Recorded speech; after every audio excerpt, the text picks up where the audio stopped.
Dream stone पाने के बाद अनगिनत लोग अपने सपनों को साकार करते हैं, लेकिन ड्रीम स्टोन की वजह से दुनियाओं में सुपर विलन, युद्ध और यहाँ तक कि बड़े तूफान पैदा हो जाते हैं। सो कहानी की शुरुआत होती है। हमें डायना नाम की एक लड़की को दिखाया जाता है, जिसे कम उम्र से ही उसकी माँ द्वारा एक महान योद्धा बनने के लिए प्रशिक्षित किया था। युवा राजकुमारी अमेजन के साथ मिशा के द्वीप पर रहती थी और अपनी कम उम्र के बावजूद भी किसी भी अन्य योद्धा की तरह ही एक कुशल साबित हुई और उसके छोटे आकार और ताकत ने उसे कभी भी उन गतिविधियों में उत्कृष्टता हासिल करने से नहीं रोका जिनमें शारीरिक कौशल की आवश्यकता होती है। इसके विपरीत डायना हमेशा अपनी कमजोरियों को अपने लाभ के लिए उपयोग करने में सक्षम रही है, जिसने उसे अन्य सभी अमेजन के बीच में खड़ा होने की अनुमति दी है। हालांकि एक दिन एक टूर्नामेंट के दौरान जैसे ही डायना अपनी जीत सुनिश्चित करने वाली थी, तभी वह अपने घोड़े से नीचे गिर गई। उस समय उसके पास केवल दो विकल्प थे, दौड़ छोड़ देना या शॉर्टकट अपनाकर धोखा देना। हमेशा से प्रतिस्पर्धी व्यक्ति होने के कारण मिशा की राजकुमारी ने दूसरा विकल्प चुना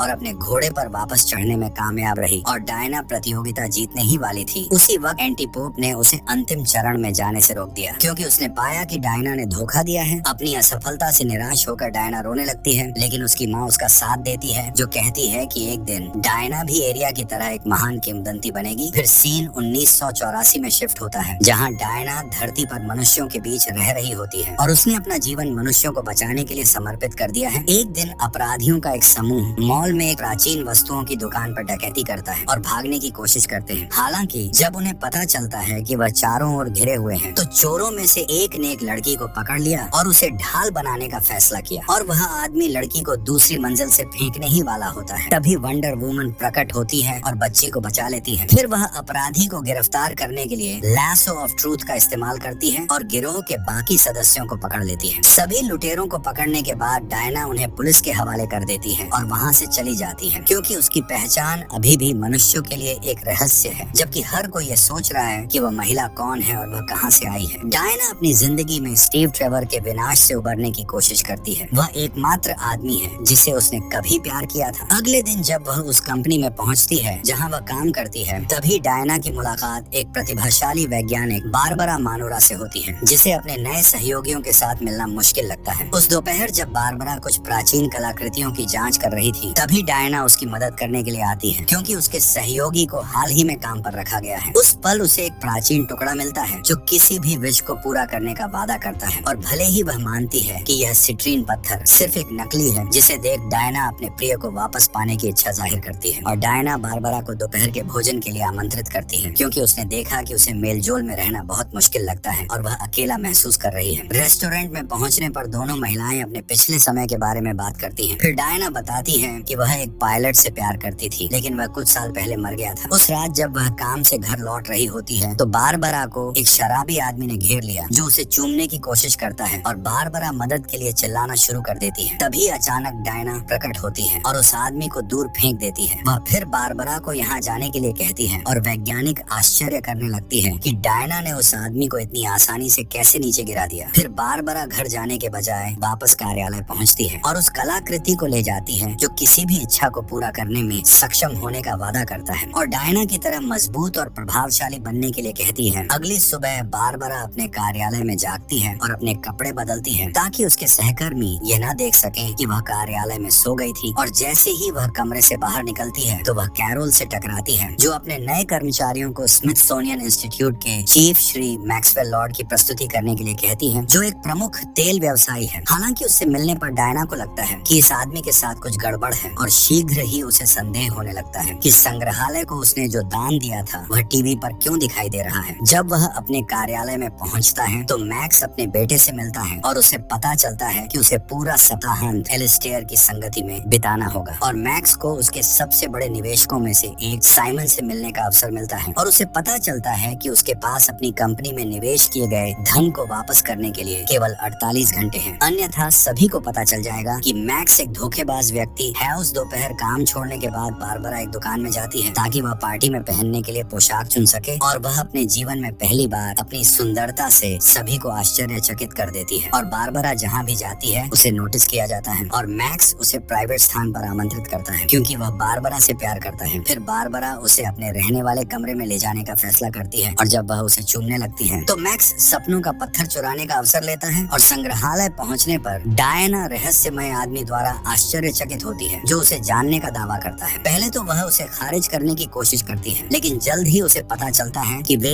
एक दूसरे को उसकी कल्पना से कहीं ज्यादा समय से जानते हैं। कुछ सवाल पूछने के बाद डायना को पता चलता है कि स्टीव ट्रेवर इस आदमी के शरीर में है, इसलिए वह उस रात उसकी बाहों में दौड़ती है और युगल स्टारलाइट की रोशनी में सड़कों पर चलते हैं। और स्टीव ये देखकर आश्चर्यचकित होता है कि उस समय के विमान कितने उन्नत थे। फिर पायलट डायना को अपने अपार्टमेंट में ले जाता है और वे मिलते हैं, जबकि स्टीव उस कलाकृति को चुराने के बाद अपने नए शरीर के अभ्यस्त होने की कोशिश करता है, जिसे खोजने में उसने कई वर्षों बिताए हैं। फिर मैक्स अपने कार्यालय में वापस आता है और विश करने लगता है। हालांकि उसके पहले सभी अन्य उपयोगकर्ताओं के विपरीत मैक्स सिर्फ एक अनुरोध के साथ संतुष्ट नहीं है। इसके बजाय वह खुद सपनों का पत्थर बनना चाहता है, इसलिए चट्टान उसके सामने ही टूटने लगती है और उसे विश्व का राजा बना देती है। अगली सुबह जब बारबरा उठती है तो फ्रिज के पास जाती है और जब वह दरवाजा खोलती है तो उसे पता चलता है कि वह सामान्य से बहुत अधिक मजबूत है। और कुछ मिनट बाद डायना स्टीव के बगल में उठती है और यह जानकर बहुत खुश होती है कि उसने पिछली रात जो कुछ भी अनुभव किया वह सिर्फ एक सपना नहीं बल्कि वास्तविक था, जबकि वह उस कमरे में पूरा दिन बिताने की इच्छा जाहिर करती है। लेकिन इसके बावजूद वह यह जांच करने के लिए बाहर जाने का फैसला करते हैं कि कैसे पत्थर ने उसके प्रेमी को किसी और के शरीर में वापस लाने में सक्षम था। इस बीच मैक्स अपने निवेशक से मिलने जाता है और साइमन को आश्वस्त करता है कि वह चाहता है कि उसकी कंपनी अंतर्राष्ट्रीय स्तर पर जानी जाए। और दूसरी ओर अपने प्रेमी को उस समय के फैशन के अनुसार कपड़े पहनने में मदद करने के बाद डायना उसे उस कंपनी को दिखाने के लिए ले जाती है जहां वह काम करती है। सड़कों पर घूमते हुए स्टीव आधुनिक दुनिया की सभी तकनीक और सुविधाओं से चकित होता है, विशेष रूप से मेट्रो से। और अपनी निवेश जांच शुरू करने से पहले डायना स्टीव को स्मिथसोनियन इंस्टीट्यूट के दौरे पर ले जाती है और वह संग्रहालय के उस हिस्से को देखकर रोमांचित होता है जो विशेष रूप से विमान के विकास के लिए समर्पित है। जब मैक्स ऑफिस पहुंचता है तो उसे पता चलता है कि उसके सभी तेल के कुएं फूट रहे हैं और वह अपनी खुशी को मुश्किल से रोक पाता है, क्योंकि वह उस सुबह ही अपनी सारी जमीन बेचने की कगार पर था। और उसकी सचिव राकेल निवेशकों से दर्जनों कॉल लेती है और नई मांगों से निपटने के लिए अधिक मदद चाहती है। महिला द्वारा अनुरोध करने के बाद नए कर्मचारी तुरंत नौकरी के साक्षात्कार के लिए आ जाते हैं और मैक्स जब उनसे मिलता है तो उन्हें काम पर रखने के बारे में दोबारा नहीं सोचता है। फिर डायना स्टीव का परिचय बारबरा से कराती है और उसे बताती है कि उसे कुछ शोध करने के लिए उसे सिट्रीन पत्थर की आवश्यकता है। इस बिंदु पर बारबरा उसे बताती है कि उसने पत्थर पहले ही मैक्स लॉर्ड को उधार दिया था, क्योंकि उसे नहीं लगता था कि यह कोई काम का होगा, क्योंकि वह कलाकृति नकली थी। यह सुनने के बाद डायना एक टैक्सी लेने के लिए दौड़ती है और स्टीव उसके साथ व्यवसायी के कार्यालय जाता है। जब वे वहाँ पहुँचते हैं तो जोड्डे को इमारत के बाहर बहुत सारे लोग दिखाई देते हैं और डायना गैरेज में घुसने के लिए एक बड़ा सा ताला तोड़ देती है। फिर वे लिफ्ट से मैक्स के कमरे में जाते हैं जहाँ उन्हें इस इच्छा पूरी करने वाले स्टोन पर कई प्राचीन अध्ययन मिलते हैं। तभी डायना अपने सहकर्मी को बुलाती है और बारबरा से कहती है कि वह अपने कौशल का उपयोग करके उस सटीक स्थान को खोजे जहाँ सिट्रीन स्टोन मिला था। और वंडर वुमन का मानना है कि इस कलाकृति को एक भगवान ने बनाया था और अगर ये सच है तो ये वस्तु उसकी कल्पना से भी अधिक शक्तिशाली है। फिर कार्यालय में छानबीन करते हैं जहाँ अपशिष्ट कागज की टोकरी खगालते हुए स्टीव को पता चलता है कि मैक्स लॉर्ड ने हाल ही में एक हवाई जहाज का टिकट खरीदा है और वह काहिरा के लिए उड़ान भरने वाला है। ये जानकारी प्राप्त करने के बाद डायना उसके पीछे जाने का फैसला करती है और स्टीव को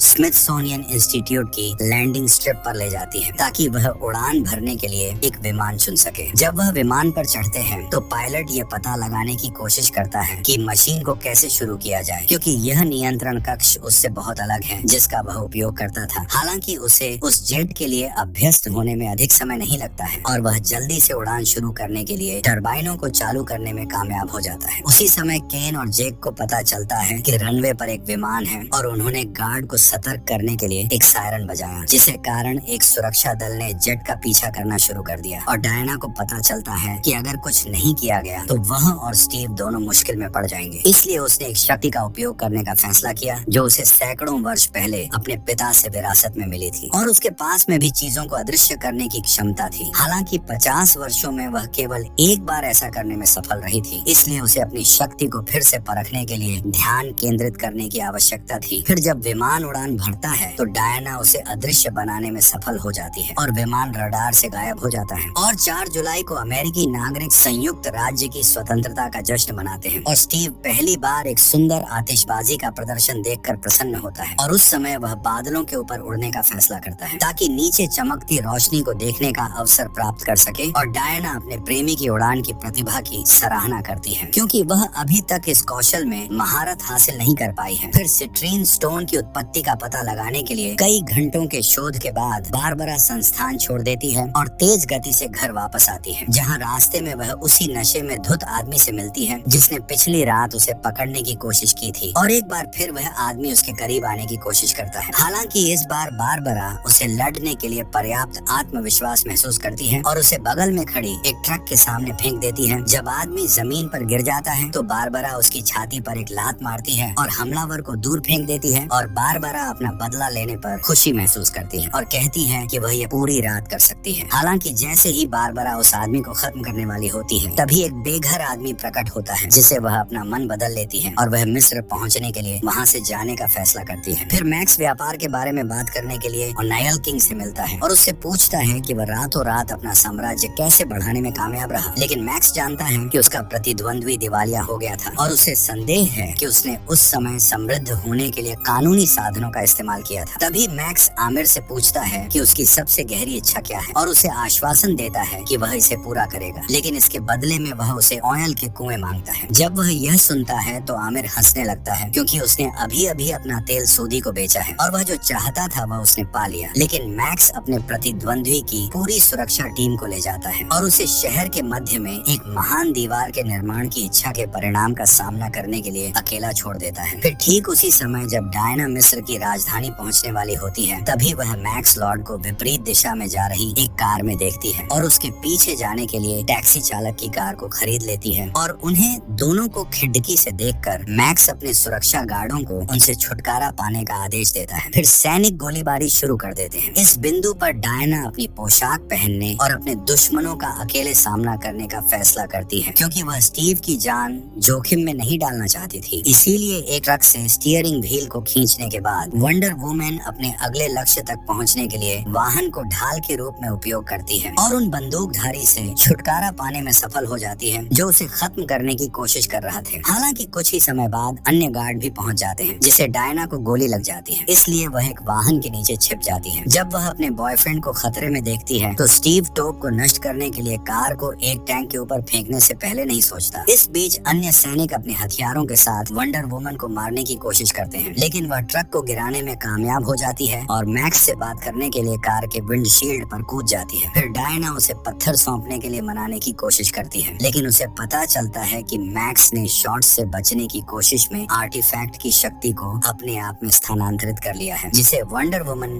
दो कारों के बीच फंस जाती है और कुचलने ही वाली होती है। तभी स्टीव युद्धक टैंक चलाता हुआ दिखाई देता है और डायना को चोट लगने से बचाने के लिए वाहन का उपयोग अवरोधक के रूप में करता है। जब वह कुछ मीटर आगे बच्चों के एक समूह को खेलते हुए देखती है तो डायना को डर होता है कि वे कहीं कुचले न जाएंगे। फिर एक वाहन को सड़क से हटाने के बाद वह अपने बॉयफ्रेंड की मदद लेती है ताकि दोनों छोटे लड़कों तक पहुंच सके, इससे पहले कि उनकी जान जोखिम में पड़ जाए। बच्चों को पकड़ने के बाद वंडर वुमन अपनी उड़ान बनाए रखने में असमर्थ हो जाती है और जब वाहन उसके पास आते हैं तो वह अपने शरीर को ढाल के रूप में उपयोग करके बच्चों की रक्षा करती है, लेकिन चालक अपना रास्ता बदलने में सफल हो जाते हैं और शहर से बाहर निकल जाते हैं। इस बिंदु पर दोनों कई हेलीकॉप्टरों को राजधानी की ओर उड़ते हुए देखते हैं और पाते हैं कि उस सुबह एक बड़ी दीवार बनाई गई है। अब मिस्र के सबसे गरीब समुदायों के पास क्षेत्र में ताजे पानी के एकमात्र स्रोत तक नहीं है, इसीलिए सभी मिस्रवासी घबरा रहे हैं और डायना बारबरा को कॉल करती है, जिसे उसे पता चलता है कि सिट्रीन स्टोन पिछले कुछ वर्षों में विभिन्न सभ्यताओं के रहस्यमय तरीके से प्रकट हुआ है। हालांकि वह कलाकृति की सटीक उत्पत्ति का पता लगाने में असमर्थ थी। तभी बारबरा ने खुलासा किया कि उसका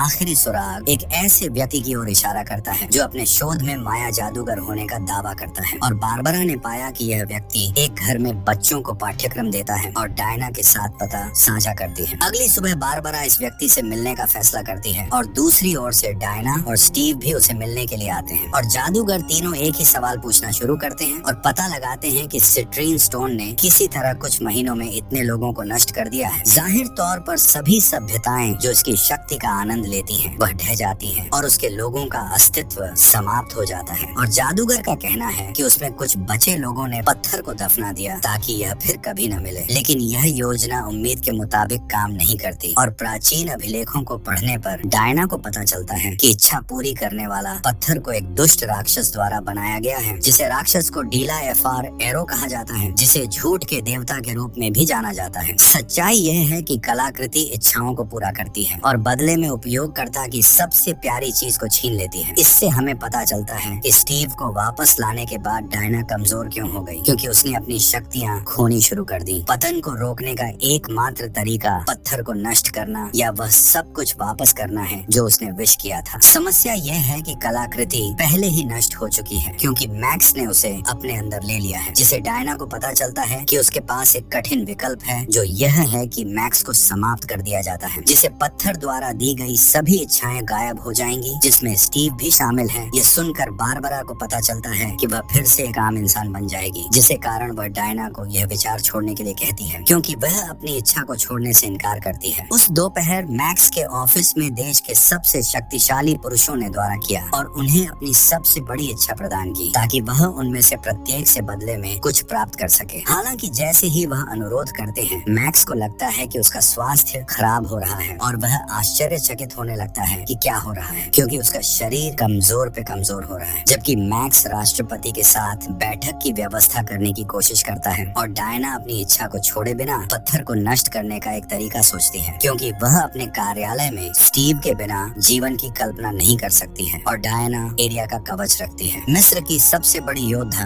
जब मानव जाति ने अमेज़न को कैद कर लिया और अपनी बहनों को मुक्त कर दिया, लेकिन किसी को पीछे रहना पड़ा और पुरुषों को शामिल करना पड़ा ताकि अन्य लोग बच सकें। उस दिन एरिया ने खुद को बलिदान कर दिया ताकि अमेज़न को मिशा में लौटने का मौका मिल सके, और जब वह पृथ्वी पर लौटी तो उसकी बहादुरी को कभी नहीं भुलाया गया और डायना ने एरिया की खोज की। उम्मीद है कि वह अभी भी जीवित हो सकती है, लेकिन उसे केवल उसका कवच मिला। फिर व्हाइट हाउस पहुंचने पर मैक्स ने राष्ट्रपति से पूछा कि उनकी सबसे बड़ी इच्छा क्या है, और वह कहता है कि वह रूसी सरकार को गिराने के लिए अधिक परमाणु हथियार चाहेंगे। बदले में मैक्स कहता है कि वह देश के सबसे महान अधिकारियों में से एक बनने के बाद राष्ट्रपति की सारी शक्ति ले लेगा। ऐसा कहने के बाद वह अपने सुरक्षा गार्डों के साथ जाने लगता है और रास्ते में वंडर वुमन से मिलता है। अपने प्रतिद्वंद्वी को रस्सी से बांधने के बाद डायना उसे अपने साथ चलने के लिए मनाने की कोशिश करती है, लेकिन मैक्स अपने सुरक्षा गार्डों को गोलीबारी के दौरान उस पर हमला करने का आदेश देता है। तभी स्टीव अपनी प्रेमिका की रक्षा के लिए चांदी की थाली का उपयोग करता है, क्योंकि वह जानता है कि डायना अब कमजोर हो चुकी है। फिर युगल सभी गार्डों से छुटकारा पाने के लिए एक योजना का उपयोग करते हैं, जबकि डायना उन्हें नीचे ले जाने के लिए लैसो ऑफ ट्रूथ का उपयोग करती है और स्टीव उस आदमी की पिस्तौल चुरा लेता है जो उसकी प्रेमिका को गोली मारने की कोशिश कर रहा था। हालांकि जैसे ही मैक्स लॉर्ड पकड़े जाने वाला होता है, तभी बारबरा प्रकट होती है और डायना पर हमला करती है। उसी क्षण मैक्स भागने की कोशिश करता है और स्टीव उसके पीछे जाता है। अब उसके पास वह सब कुछ है जो वह चाहती थी। बारबरा अपना नया जीवन छोड़ने को तैयार नहीं है, क्योंकि उसने लड़ाई के दौरान जो भी हासिल किया था उसे खोने के विचार को सहन नहीं कर सकती है। तभी व्हाइट हाउस के सुरक्षा गार्ड प्रकट होते हैं और गोलीबारी शुरू करते हैं, इसलिए बारबरा उन पर हमला करती है, जबकि डायना अपनी शेष बची हुई थोड़ी सी शक्ति का उपयोग पुरुषों को चोट लगने से रोकने के लिए करती है। इस बिंदु पर महिला अपने रास्ते में आने वाले किसी भी व्यक्ति को खत्म करने के लिए तैयार है और अपनी नई शक्तियों का उपयोग वंडर वुमन को चोट पहुंचाने के लिए करती है, ताकि मैक्स अपनी शक्तियां पुनः प्राप्त कर सकती है। फिर बारबरा ने हमले को रोकने का फैसला किया, लेकिन कहा कि अगर डायना ने फिर से मैक्स के पीछे जाने का फैसला किया तो वह समाप्त हो जाएगी। जबकि स्टीव अपनी घायल प्रेमिका को सुरक्षित स्थान पर पहुंचाने में मदद कर रहा था। फिर स्टीव ने वॉशिंगटन शहर में हो रही अराजकता को देखा और डायना को एहसास हुआ कि अगर कुछ नहीं किया गया तो उसकी दुनिया जल्द ही ढह जाएगी। उस समय स्टीव को एहसास हुआ कि उसे मृतकों की दुनिया में वापस लौटना होगा, ताकि उसकी प्रेमिका अपनी शक्तियों को वापस पा सके, क्योंकि केवल डायना ही इस सारी अराजकता को पलट सकती है। जब वह यह सुनती है तो डायना निराश हो जाती है, क्योंकि वह केवल अपने प्रेमी को वापस पाना चाहती थी और अब स्टीव को किस करने के बाद यह उपहार छोड़ना होगा। वंडर वुमन अपनी इच्छा का त्याग करती है और तुरंत अपनी शक्तियों को वापस पा लेती है, ताकि वह मैक्स के पीछे जा सके। उस समय वह लैसो ऑफ ट्रूथ का उपयोग करके एक हवाई जहाज पर सवारी करती है और एक बार जब वह बादलों से ऊपर होती है, डायना अपनी उड़ान कौशल को सुधारने में सक्षम होती है। इस बीच मैक्स लॉर्ड पूरे देश में सीधा प्रसारण कर रहा होता है और अपने भाषण में वह कहता है कि वह ग्रह पर प्रत्येक व्यक्ति का सबसे बड़ा सपना पूरा करेगा। जब इंसानों की सबसे गहरी इच्छाएं सतह पर आने लगती हैं, तो अराजकता पृथ्वी पर आ जाती है और ग्रह का हर कोना ढहने लगता है। दूसरी ओर मैक्स पहले से बेहतर महसूस करता है, क्योंकि वह उन लोगों से उनका स्वास्थ्य और जीवन शक्ति चुरा लेता है जिनकी उस समय उनकी मांगे पूरी हो चुकी होती हैं। तभी डायना हिस्टीरिया कवच पहने हुए प्रकट होती है और उसे उसे अपने नए पोशाक के साथ लैब में घुसने के लिए गार्डों से लड़ना पड़ता है और वंडर वुमन गोलियों से खुद की रक्षा करने में सक्षम है और अपने कंगन का उपयोग करके अपने सभी विरोधियों को एक बार में दूर फेंक देती है। जब वह लैब पर आक्रमण करने वाली होती है तभी बारबरा उसे रोकने के लिए आती है और डायना को पता चलता है कि उसका सहयोगी खतरनाक दिख रहा है और साथ ही उसकी त्वचा पर धब्बे भी हैं और बारबरा ने विश से एक पूंछ भी हासिल कर ली होती है और उसकी शारीरिक क्षमताओं में उल्लेखनीय वृद्धि देखी गई है। वंडर वुमन को पास आते देख चीता उस पर हमला करने का फैसला करता है और अपने तीखे नाखूनों का उपयोग करके अपने प्रतिद्वंद्वी पर वार करता है। इस बिंदु पर डायना अपने कवच के पंखों को ढाल के रूप में उपयोग करती है, लेकिन जल्द ही उसे पता चलता है कि उसकी नाजुक उपस्थिति के बावजूद भी यह बांध जल्द ही नष्ट हो जाएगी और बारबरा के पास पूरी सेना में अधिक ताकत है और वह किसी भी कीमत पर मैक्स की रक्षा करने के लिए दृढ़ संकल्पित है। जब उसे पता चलता है कि उसके पास उसका सामना करने के अलावा कोई विकल्प नहीं है तो वंडर वुमन अपने पंखों से छुटकारा पाती है और चीता को नीचे गिराने के बाद वह लैसो ऑफ ट्रूथ का उपयोग करके खुद को लटका लेती है और अपने प्रतिद्वंद्वी को भागने की कोशिश करते हुए